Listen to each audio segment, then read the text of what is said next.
Host Properties. Today we're joined with Jason Ursari. Jason is a co-founder of Ursari Holdings and has acquired over 2,300 real estate units since 2017.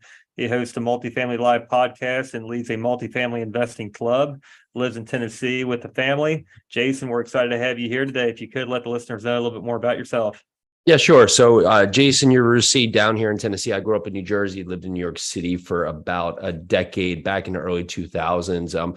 Came from really the restaurant space. I left college with a finance degree, moved in a lot of different directions and started working as a bartender. So I did that for a number of years, scaling up to own restaurants. I owned and opened a bar, opened a brewery for which I sold at a point. And then early 2000s, right, 2010, 11, my dad had worked in the construction industry, had his own construction business for better parts of about 50 years. He just retired last year. He lives and moves homes. That's what he had done. He had this unique business out in New Jersey. He lived and moved to homes, and Hurricane Sandy happened, decimated the East Coast, destroyed hundreds and hundreds of thousands of homes. My dad's business doing 10, 11, 12 jobs a year. His phone explodes, gets 1,000 calls a day overnight. And I'm working, running my bar, doing all those things in New York City. And my little brother working for me at the time, and my now wife, Pili, and I were doing that. We moved out to New Jersey to help dad really just keep up with this just crazy onslaught of business that happened. So I continued to go in these trade-offs from one job to another that was really service oriented. Really put our best foot forward, really helped dad accelerate. Went from those 12 jobs a year, give or take, to about 250 a year, did about 2,000 of these projects over the next couple of years. With that, we kept asking the question, okay, like what else is there, right? Like a lot of us do. Pili, now becoming my wife, she's pregnant with our first kid. We came upon the word real estate, right? A lot of us do. We come upon the word real estate. And however, with real estate, there's just so many options, you could do everything from, tax liens, flipping, wholesaling, Airbnbs, long distance rentals, and apartment investing. Well, we did what we thought was logical. Pili, here pregnant, goes out and gets a real estate license. We start doing these very, very intricate flips. We were lifting up homes. We were adding square footage to the homes, almost doubling the value, which in New Jersey speaks a lot based on where you can resell these homes. However, they were long processes, right? So we were exposed for a number of months, really intricate processes, and we were doubling over all the construction work, now busy with this real estate work, where our goal was we wanted to get back time so we could really control our day. We've never really had that in our life. We were always doing these jobs. We had to show up at a bar, work for a number of hours, go do these construction jobs, right? So you would do those jobs, and if you didn't do them, you wouldn't get paid.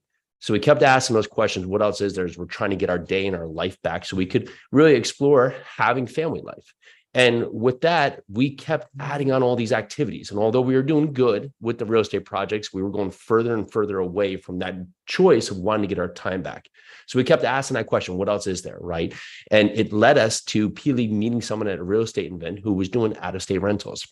And that was that peak of curiosity where we jumped in, right? We brought some 2 families, some 3 families. And what that allowed us to do is it forced us from us actually doing the part of the process to have to empower others to go out there and be part of our team, to go out there and do everything from the renovations to the leasing to the property management. And lo and behold, we started having rent checks show up.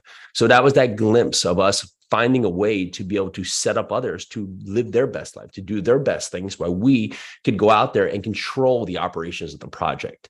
However, it was quickly understood that it just wasn't going to be scalable, right? Having a bunch of duplexes, 50, 60 duplexes, 1,000 miles away just didn't seem like it made sense.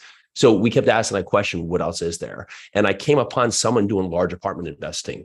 And that was that aha moment where I said, okay, I get it, right? I've had very small 12-seat restaurants. I've had 100-seat restaurants. It's the same business plan, same part of the process. It all just comes down to your mentality and how you can use economies of scale. So we sold off those 2 and 3 units, dove all in to be able to go fully into the know of just learning how to do these apartment buildings. And we learned at first something called syndication.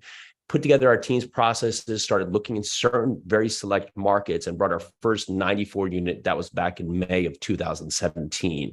Since then, we've done about 30 transactions, almost 300 million in real estate with properties in 6 states currently, for which, everything, 90% of them in place multifamily, the other 10% are everything from self-storage to some office and some development. Wow, that's an incredible journey, and I love how you put the pieces together, starting from from fixing flips all the way through to now you've got a massive portfolio, and the road it took you to get there.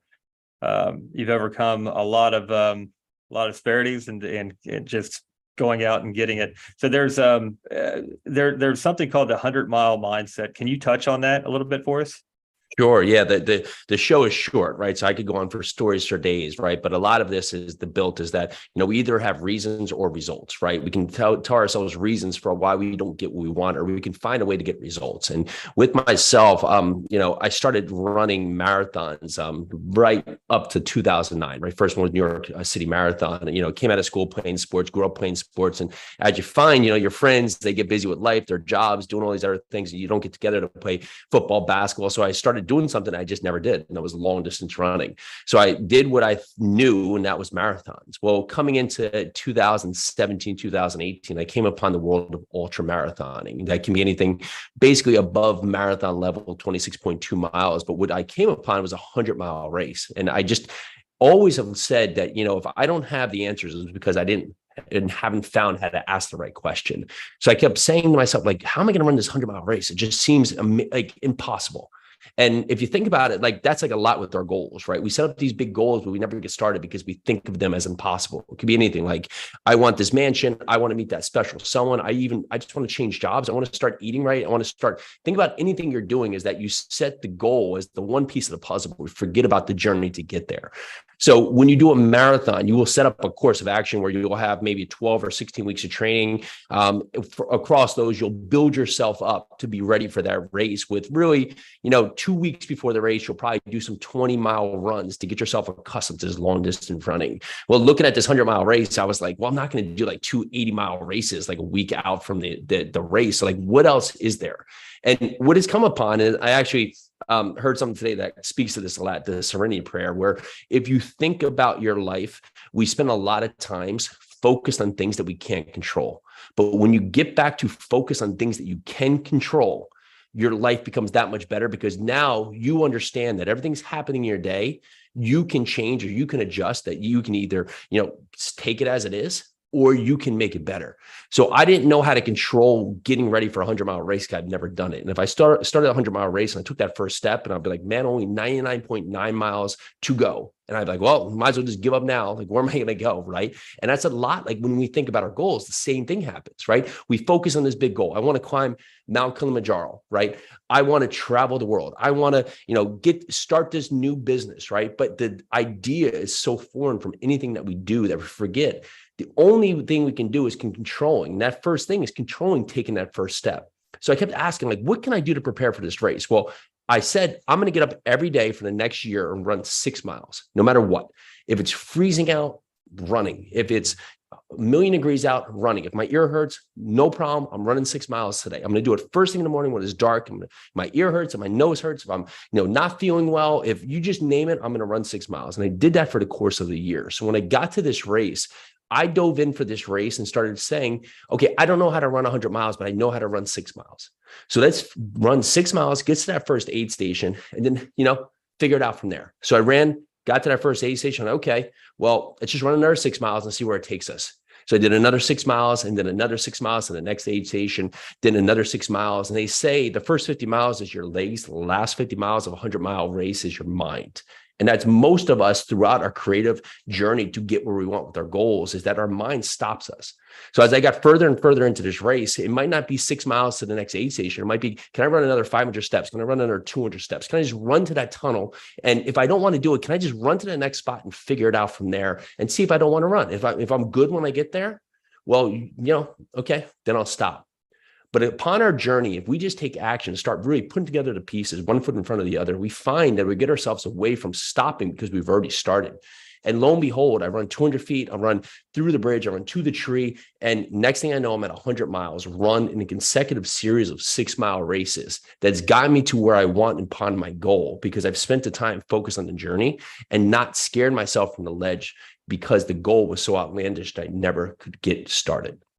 Yeah, that's very cool. It's just take everything in bite-sized pieces and baby steps, and you'll eventually get there. So on your journey through real estate, let's just hypothetically say that everything's gone, everything's taken away. How would you start over knowing what you now know with all your skill sets, you keep your skill sets, but you're going to start over. What would be your steps? Honestly, like that's easy because where we get lost starting is we forget the focus. And the world has put so much emphasis on, having all these different lines of income streams, or just having like the swipe theory here, where you're just swiping to the next good idea, next good idea, next good idea, next good idea. We never actually take the time to let things marinate, right? It's like planting a seed today and expecting to have fruit tomorrow. Where I had good advice was, focus on one thing. So we put the blinders on with multifamily real estate, and we focused on one market, because you can win in any market. And there's people in any market you're in today that are winning, right? You think of some markets that are deemed difficult. There's people in that market winning, but people will jump into a market and say, oh, 2 days later, oh, it must not be right for me. Oh, I read some U-Haul report that all the people are moving to the Southwest, or look at this economic report, I better move to this market or stay away from this market. And you jump ship before you actually put in the work. And on the other side of it, there's someone that's staying there, staying focused, learning the market, not only learn the market, learning the neighborhoods, learning where the new construction is happening, learning where the path of progress is, learning where the growth is, learning where the jobs are coming on. And they're going to crush you in every market because they're just in that market focused. So the key piece I would do is I would create a plan to be very dialed in, right? When I first started investing in Louisville, we didn't invest everywhere, right? We said, I'm going to buy 75 to 150 units, BC assets built between 1970 and 2000, valued between 3 and 7 million, solely in the south side of Louisville. Now, you could say, oh, that's going to eliminate a lot of opportunity for you. But no, it got me to the right opportunity. Instead of looking at 100 things for which I didn't know how to analyze, I focused on exactly what I wanted to, and allowed me to really be the specialist in that area. So when something like that came up, I was the guy who would get the call, because they knew that if it was in the East, I would say no. If it was downtown, I would say no. If it's 12 units, I would say no. If it was new construction, I would say no. But if it was an 80 unit or a 94 unit in the south side of Louisville, I was all in. I knew how it operated. I had the team that was specific to know how to run that property for me and with me, the right lenders, the right property managers. So I was dialed in. So the key piece here is that focus gets you to your goals a lot more than jumping ship every time adversity comes up. South Louisville's certainly was a path of progress. There's a lot of commerce happening in south of Louisville. Yeah, I've moved out now. So I had acquired probably close to about 500 or so units, between 2017, 2020. We've exited on all those properties. We haven't gone back at this time. Not anything against this. We've just moved to different markets. Yeah. Ford plant opened up. I mean, you were right there with before it was path of progress. So you must have exited right as it was in motion. That's cool. It's very cool. So during your career, what would be the best financial advice that you've ever received throughout your lifetime in real estate? You have to think about what's your plan, not anybody else's plan. So many times we're following somebody else's advice, but we're forgetting about like, what is our actual want, right? So, okay, you want cash flow projects, don't invest in development projects. If you want to just build up your net worth, okay, look at areas that could serve to give you the best upside potential, right? Don't focus on anybody else's goals, focus on your goals. And if you don't know your goals, then you shouldn't be investing yet. So you can think about a clear outline of what your goals should be. And it simply comes out to, where are you on the economic cycle, right? If you honestly are not making enough money to invest, well, you should find out how to make more money. If you are making some money, have you put money away so you have this for a rainy day, or you have things set aside for things that just come up in life? Okay, if you're ready to invest, is this money that you can put aside and not have to worry about for the next 12 months, 36 months, 64 months, 10 years, right? So you have to think about where you're on in that investing cycle. So you can think about, what should my investment plan be, and what benefits am I looking for, right? If I'm looking for the cash flow, or am I looking for, tax advantages, like where can that serve me, so I can think about where I should place my investments. Nice. Very cool. What would be the biggest lesson that you've learned from your real estate career? You have to look at some ways. If you believe there is the potential for something to work, or the opportunity, it comes down that you have to find the right people to assist you with that journey. So many times we stop at the first no, when the first no, in fact, comes from two ways. Either someone doesn't want to be bothered, or they don't know, right? So if you believe there's a yes to the theory, or a yes to your thought about how you can improve the property, the area, you name it, it's because you haven't found either the right person or the right way to ask the question. So you need to say that the answer is not what I'm seeking. I'm seeking really the right people to have on my team or to learn the right question. Most of where I've come short is that it's not the answer that, oh, I didn't get the answer, so it must be not out there. It's because I didn't understand how to ask the question correctly, or that the question even existed, right? And that's lots of times is that you come to these things, you go, man, like that's incredible. So be open to really not having to know anything, but understanding that you're there to learn and to put in simple practices where it can be boring and repeatable. So you can have a plan that not only works for you and your properties, but also can be addressed and put out to your investors so they can understand your business plan. Got it. I know you all are big in asset management, and you have to be. You have to constantly keep your foot on the pedal and poke to make sure the properties are performing. What are some things with your experience on asset management that you wish you knew before, but now know, and you would do different on the next acquisition? We've always been strong on the construction side, but you just have to. It's something I don't know if it's something that maybe like I didn't know to come in there, but you have to be realistic with your timeframes. And I get back to our construction projects is that, my dad's incredible. He knows how to do any job, but he's overzealous in how quickly he thinks things could happen, especially in a big real estate project, because you want something to happen that part. And we do too. So, what I see as something that happens from a lot of people is that they get too ahead saying, oh, I'm going to do this business plan. It's going to take this amount of time. It's all going to work perfect without putting in the part that things take time, right? There's leases, right? So if you go into a property with leases and you think you're going to turn over the entire property, within 6 months, it's 100 units. Well, you might not even have, half the leases come exposed for you to be able to take advantage of that until the third or fourth quarter. So you have to think about your business plan, the time to put that in the process, but then the other pieces, right? Okay, say you can turn 10 units a month. Fantastic. Can you lease 10 units a month? Right? And at new lease rates that are new market rates, can the market absorb that many units coming on board? So you have to be realistic with your time frame, look at your exposure, how your marketing would need to keep up to be able to lease that number of units. Can the market take it? And with your property itself, those first units you put on board, if it's a poorly performing property you're taking on here, the first 10 tenants might not pay you that market rate because they might be saying, well, why am I going to pay you market rate? This property is not that great yet. You're making it great, but you might have to be more realistic with your business plan coming into it. Yeah, and then the new tenants are dealing with the old tenants that you're also trying to spell out. So it's you're changing communities, and at the same time, it's like in the middle of chaos, so to speak. I totally resonate with that. It's being patient too. I mean, new market rate rents, you'll get them as long as you're patient, not just stick anyone in there that essentially you're going to have to evict or chase down for rent every month over and over.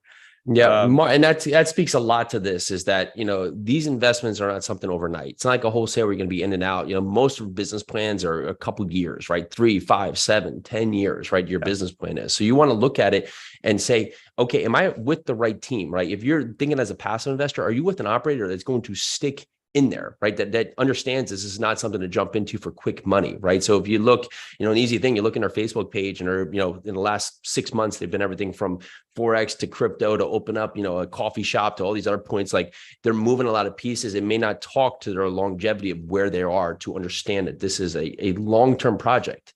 It's not that, you're going in there and the house is vacant. You can just flip the whole house, right? Things take time. You could be 6 months, you could be 3 years, depending on the repositioning plan for the property.